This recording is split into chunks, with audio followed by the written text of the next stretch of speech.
unaweza kuwa unaweza kufikiria kufanya maamuzi mengine kama ni kupata mtoto labda au kama nini, kwa sababu anaona kama umetumia kwa muda mrefu, kwa sababu tunajua kama unasema hivi vitu vingi vinachochea ndani yake.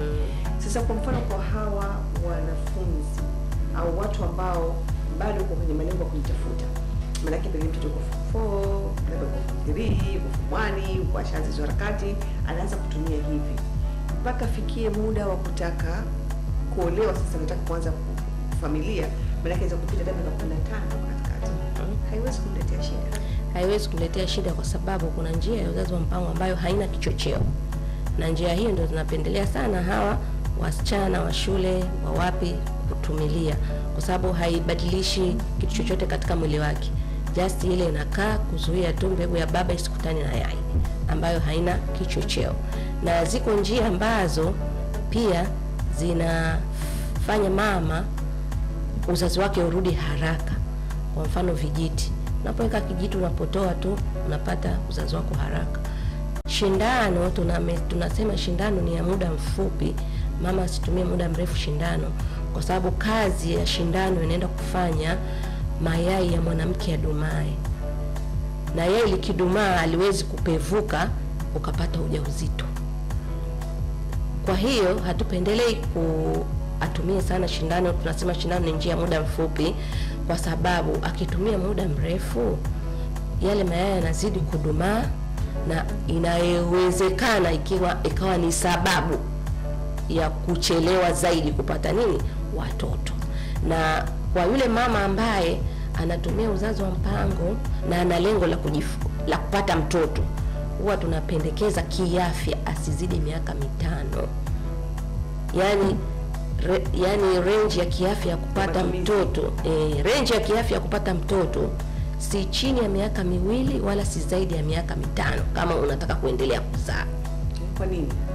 Kwa sababu ukikaa zaidi ya miaka 7, 8, 9, 10, mwili tayari umeshasahau. Kwa maana hiyo unapopata ule ujauzito tena, mwili unaona kama ni kitu kigeni. Kwa maana hiyo kuna vitu ambavyo vinaweza mama vikamtokea kwa kukaa ile tu sana, pressure, hypertension, stress, kwa sababu mwili tayari ulishasahau kama kuna kitu hicho ujauzito. Kwa hiyo kama sisi wataalamu wa kiafya tunasema kama mtu anataka kuendelea kuzaa, asizae chini ya umri wa miaka 2 baada ya mtoto mmoja, au asizidishe miaka 5. Kwa hiyo mama akiwa na lengo la kuzaa paswa apumzike miaka 2, 3, 4 apate mtoto, 5 apate mtoto, lakini asikae zaidi ya miaka 6 na kuendelea. Kuna zile story ambazo tunazipata mitaani pia huko bana. Kimona leo mtu kanenea anakuambia majira yale. Ndio amenifesha zile. Upo uhalisia huo? Hamna uhalisia, kwa sababu kwani hakuna wanaume wanene? Wapo wanaume wanene. Kwa mimi kama mtaalamu nahisi, unajua mama ambaye hatumii njia wakati wa tendo la ndoa hana relaxation kubwa kama yule anayetumia njia. Kwa sababu yule alikuwa atumii njia hana relaxation, ana hofu, sengine hajawa tayari kupata ujauzito. Kwa hiyo katika lile tendo anahisi leo nitatoboa mimi. Kwa hiyo ile stress. Na yule ambaye anatumia njia amerelax, anajua mimi sina uwezekano wa kupata wa kupata ujauzito. Labda zile relaxation ndo zinawanenepesha, lakini sio hizi njia. Maana wengine wakiingia pia hawanenepi. Kwa sababu hazina uhalisia. Turudi huku tena kwenye mada yetu, uzazi wa mpango na maendeleo. Uzazi wa mpango na maendeleo unaweza kuwa unahusisha pengine mtu kupanga uzazi huu, unahusisha mtu mmoja katika maendeleo yake, au hata taifa pia. Hata taifa inahusisha taifa kwa ujumla, kwa sababu taifa inapata kupunguza vifo vya mama na watoto. Kwa sababu vifo ambavyo vinatokea kwa sababu tu ya kina mama hawajaachisha. Inawezekana mama amefariki kutokana na upungufu wa damu. Upungufu wa damu huo umetokea kwa sababu amebeba ujauzito kabla ya miaka 2, mwili wake haujarudi. Maana yule mama anaweza akapoteza maisha.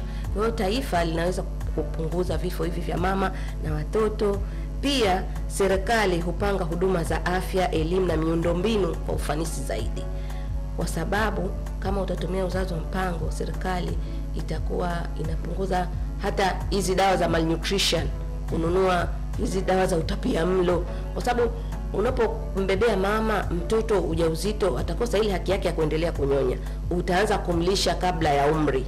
Kwa hiyo anaweza akapata utapiamlo, na akapata utapiamlo ni shida ambayo itapelekea apelekwe hospitali ili aweze kupata matibabu. Na unajua matibabu ni harama, serikali inagharamia matibabu kwa bei kubwa zaidi. Kwa hiyo akipanga uzazi, mtoto akiwa apati hayo malnutrition, kwashako, kwa hiyo tutakuwa na taifa kwanza lenye watoto wenye afya. Okay. Tukaangalia kwa upande kuna baadhi ya watu wanakuwa wana zile mila, tuna mila zetu, wakati mwingine hata imani, wakati mwingine tuna zile imani zetu za dini, baadhi ya wengine yani mtu kama kidogo zinakuwa ni kikwazo fulani hivi kwa akina mama au hata akina baba kuweza kutumia hizi njia. Hapa tunaziepuka vipi hizi? Tunaziepuka kwa kutoa elimu sahihi kuhusu hizi njia za uzazi wa mpango, kwa sababu hata hizi dini zetu zimetaka tupumzike baada ya kujifungua. Dini zote zinataka mama akimaliza kujifungua aweze kupumzika. Sasa jinsi gani utapumzika? Zipo njia ambazo Mungu amewawezesha waja wake kuweza kutengeneza. Kama hivi tukiumwa, tunaambiwa tukiumwa tujitibu. Lakini hujaambiwa kama ukiumwa ule Panadoli au ule Diclofenac ule nini, tumeambiwa ukiumwa ufanye nini? Ujitibu. Na vile vile na kule tuliambiwa kwamba tunapojifungua mtoto tumnyonyeshe kwa muda wa miaka mingapi? Miwili. Kwa sababu tayari inajulikana kwamba ili mama mwili wake uweze kurudi aweze kunyonyesha miaka miwili, mtoto anakuwa na mama mwili wake unajirudi, unajitayarisha kubeba nini? Mimba nyingine. Kupitia 06762779 unaweza kutupigia hapa kama unataka kufahamu chochote, kama unahisi kuna kitu hujaelewa hivi, unaweza kutupigia. Tuko naye hapa Mayasa Suleiman Omar ambaye ni afisa uzazi salama, lakini tunazungumzia uzazi wa mpango na maendeleo. Kwa hiyo kama una swali tutumie sasa, lakini kama unataka kutupigia pia unaweza kutupigia ukaweza kuuliza. Hebu tuone faida uzazi wa mpango na namna ambavyo tunaweza kuyapanga maendeleo ya mtu mmoja mmoja. Asante. Haya, uzazi wa mpango na maendeleo ya mtu mmoja mmoja. Kwa mfano kwa baba, ukipotokea uzazi wa mpango anapata mpangilio mzuri wa kupangilia kwanza huduma za nyumbani kwake, hata elimu za watoto wake. Watoto wanapata chakula bora, watoto wanapata elimu bora. Kwa hiyo mtoto akipata elimu bora ni maendeleo kwake. Akiwa na afya njema ni maendeleo kwake. Pia baba anapata pia fursa ya kushiriki katika mambo tofauti ya kijamii, kwa sababu mtoto anapoumwa na wazazi wote wanakuwa wanaumwa. Lakini mtoto umemlisha vizuri, anaenda shule iliyo bora, na baba anapata ile nguvu ya kutafuta zaidi. Lakini ikiwa baba ana watoto wengi, hata frustration zinazidi, kwa sababu mahitaji yanaongezeka. Na frustration zikizidi, hata hawezi kuja katika speaker hapo akaanza kutangaza. Kwa hiyo hata ufanisi wa kazi unakuwa sio mzuri. Unashuka. Na ufanisi wa kazi ukishuka, pia taifa linakosa maendeleo. Kwa sababu maendeleo ya taifa inamtegemea nani? Mwananchi. Sasa mwananchi, usipokuwa mwananchi mwenye afya, mwenye elimu bora, taifa letu litakuwa lina watu wasomi au wenye afya. Na vile vile kwa mtu mmoja mmoja, kama mfano sisi wanawake tutapanga uzazi, tutaweza kujipangia hata shughuli zetu za kibiashara, tutaweza kwenda kazini. Kuna watu wanaachishwa kazi kwa sababu nini? Hawaachishi kila siku wajawazito. Kuna watu wanakosa opportunity kutokana na nini? Kila siku wanafanya nini? Wanazaa. Kwa hiyo maendeleo yanakuwa ya nini? Mtu mmoja mmoja likizo uzazi pia hapati likizo. Sasa utakuta mtu amejifungua, likizo ya uzazi hapati, na huko mtoto anafanya nini? Anahitaji kunyonya, mama yuko wapi? Kazini. Kwa hiyo ukuaji wake pia unakuwa si mzuri. Ndio. Ni changamoto zipi hasa ambazo zinazuia watu kutotumia huu uzazi wa mpango ama kupanga uzazi wa mpango?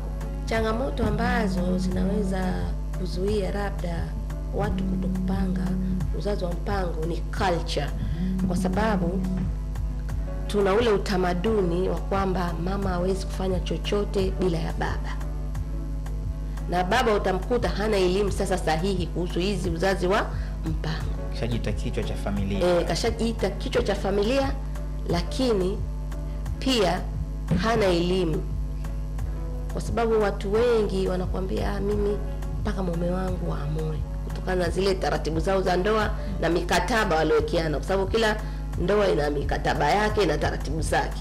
Bwana, kwa sababu kuna wengine ushasema ukienda kutumia uzazi wa mpango tutalaka. Sitaki mimi kusikia bubi. Hayo yanatokea. Mtu anaambiwa ukienda kutumia njia katindika huyo. Huyo katindika talaka. Inakuwa sio njia sahihi na yule baba anakuwa hana elimu sahihi.